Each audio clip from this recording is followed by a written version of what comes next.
Welcome back, Nick Lenz, Comic Corner, Classic slash Non-Classic. This is episode number 984 and Doubleshot number 878. Yep.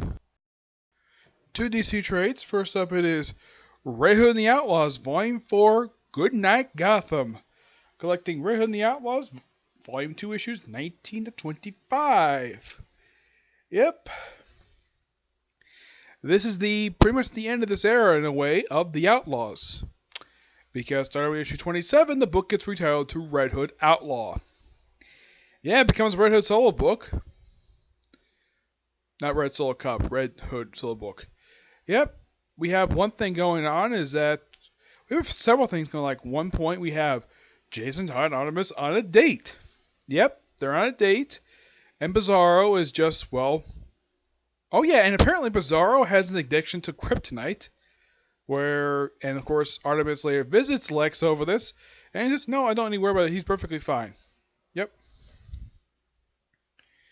And at one point, basically, and also we have Jason Todd versus the Penguin.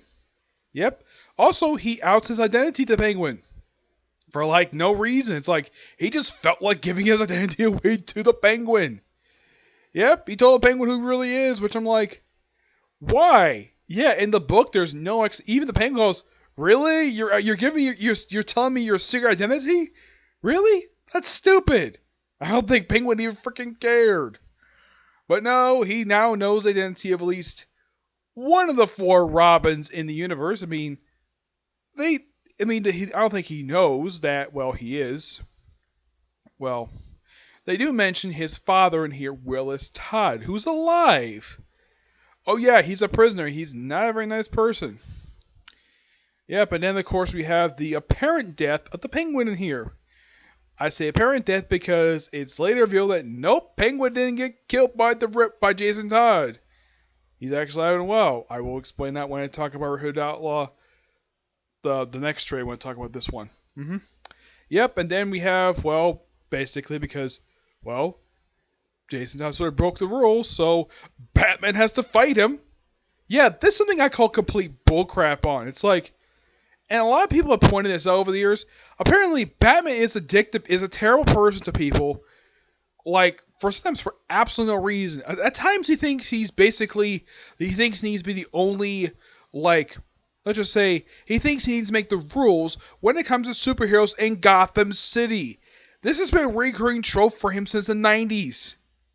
Yes, since the 1990s. Why? I have no idea why. Because that's been a thing since the 90s. Because, why do I say it? Because it seems like almost any time you have a new vigilante shows up in Gotham, you have Batman basically trying to put his foot down on him, trying to either give it up. And a lot of people point out, though, does Gotham really need Batman? At times they need to. Yes, because Jason Todd broke Batman's rule, no killing, even though his body was never found. They decided to have a fight on a rooftop trying to take him in. Yep. And then Batman's taken out. Is taken out by Artemis or Bizarro? Nope, it's Arsenal, who's coming over from the Titans book. Yep. He's not here for very long. Of course, I'll explain what happened to him in Heroes for Crisis, yes. As for what, and of course, we have Bizarro and Artemis get sent to another dimension. Also, before Artemis leaves, she manages to make out with Jason Todd. Yeah, it's twice now in the book, basically, where Batman fights Red Hood and basically part of his hood gets destroyed. Yes. Also, they even make a reference to Zero Year in here. Yes. A storyline that's not very popular with a lot of people. Yeah, but they mentioned, oh yeah, I remember there used to be a guy who led a gang of Red Hoods and was rumored to be the Joker. Yeah, that kind of is true. It's one of the most, it's a rumored origin story for the Joker. Even though it's never been proven, it's just a theory that a lot of people have had, so my guess is Lobdell must have heard that. It was basically a theory, it was probably a theory rolling around DC offices for a while, because DC can never stick to an origin story for the Joker because he always lies about his backstory. Yep. Yeah, then the base operations that Bizarre built, yeah, apparently it's destroyed, and Jason Todd's basically stuck on his own in Gotham City. That was when he had to fight Batman, and of course, taken out by Arsenal. Says, I'm here for you, buddy. And that's how the thing ends.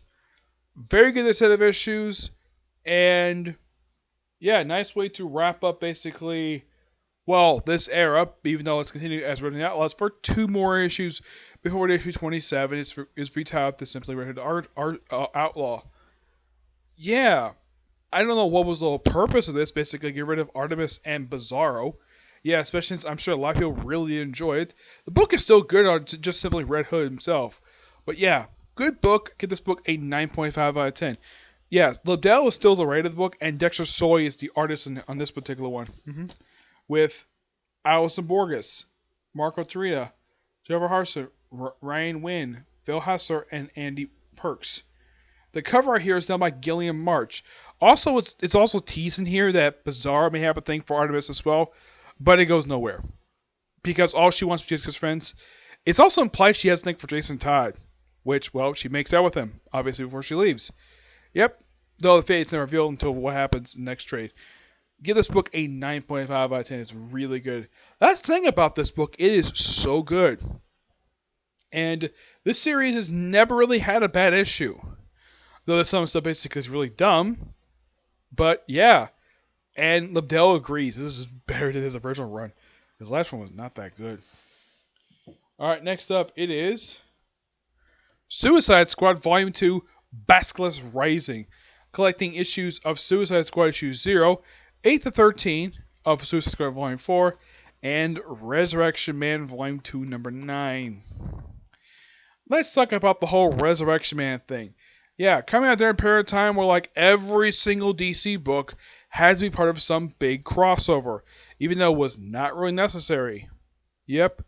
The whole point of this crossover is to get Resurrection Man's powers. Well, partially his powers. Yep. We also have basically what happened last time with the whole thing with Harley Quinn going nuts over what happened with the Joker. It was enough because I remember reading about it. It's been a while. I'm going to get the first one kicking the teeth soon. And let's see. We at one point, we also have that because what Harley Quinn did in the last volume, Deadshot's going his mustache. So yeah. He has an explanation of why he grows a mustache in here. Even in the previous continuity, he always had a mustache. Because he probably thought it looked cool on him. Yep. Yeah, this is still written by Adam Glass. And the artwork in here is done by Fernando Benito. He's the main artist on here with Federico Delitio, Mark Irwin, Cliff Richards, Kristen Alme, Andreas Guller, and Jesus Sayas. The cover is done by Ken Lashley and Rod Reeves. Yep, we also have appearance by, let's see if I can find him here. Yeah, this guy, Regulus, who shows up basically not only here, but also next volume. He's kind of like the main villain here. The whole thing with Basilisk Rising is that, well, yeah, they're basically dealing with Lord and Basilisk, and of course they deal with some brainwashing. Yeah, so you have this one start with basically after stuff that happened in the last trade. Also, they basically show that they mentioned, oh, King Shark ate the character Yo-Yo, and then here he just comes out of King Shark's mouth for some reason. Kind of disgusting, but that's Adam Glass's run for you. Run for no one being kind of gross. Yep. No idea why. It's just that, well, that's what Adam Glass is. This book is just okay. It's not terrible. It's, from what I've heard about this particular run, it is not very popular with a lot of people. Though the run that comes right after this is received a lot better. Those of you curious about the lineup of this particular run, it's this particular era, at least these issues, it is just Yo-Yo, King Shark, Harley Quinn, I think it's El Diablo starting off, Deadshot, let's see, Captain Boomerang, Black Spider, yes, Black Spider, who has turned against the team. Yep, turned against the team, because he likes killing villains. That's Black Spider for you. Yeah, a character made his debut in the pages of the Detective Comics back in the 70s. Yeah, there's been a few different Black Spiders. Yeah, essentially put, he is a costume ripoff. He's basically a Batman version of Spider-Man, except a very stupid one, not very well known as the comics. Though he did make one appearance outside the comics in the Suicide Squad film. Well, the Batman Arkham Assault film, which is a Suicide Squad. This featured Black Spider, but he gets killed pretty like he gets killed like halfway through the movie. hmm But yeah, the issue 0 is actually probably the best thing in here, which basically mentions Team 7. Really interesting book, and basically gives a reason why Amanda Waller, well, says some suicide. Also, she gets to meet up with her grandma again. Also, her grandma's overweight, but Waller is not. Nope, Amanda Waller is skinny and smoking hot. Yeah, I do not know what was the reason for this at all. Because when people think of Amanda Waller, people think of the overweight bureaucrat who basically runs Suicide Squad. The other thing that comes to comment, I mean, she has a few things in common. Pre-Flash, my counterpart. Give this book a 8 out of 10. Of course, they have some stuff from Resurrection Man in here. It's just okay, but I will talk about kicking the teeth when I get a chance to talk about yeah. But I still got about I think it's about like at least 4 more trades that's part of this era for the Suicide Squad. I mean, 2 for this volume and 2 for New Suicide Squad. Once I basically cover the last 2 New Suicide Squad, basically give my final thoughts on the New 52 era for Suicide Squad, which lasts from 2011 to 2016. Yep. And like I said, this book gets better after this. Yep, so that's it for this particular review. My next review I plan on doing is a review of the second Case Closed film. Soon, I'm going to do it soon. I have to watch the film first. But I'll watch the film after put this video and the previous 2 videos up, okay? But do this next video. Bye.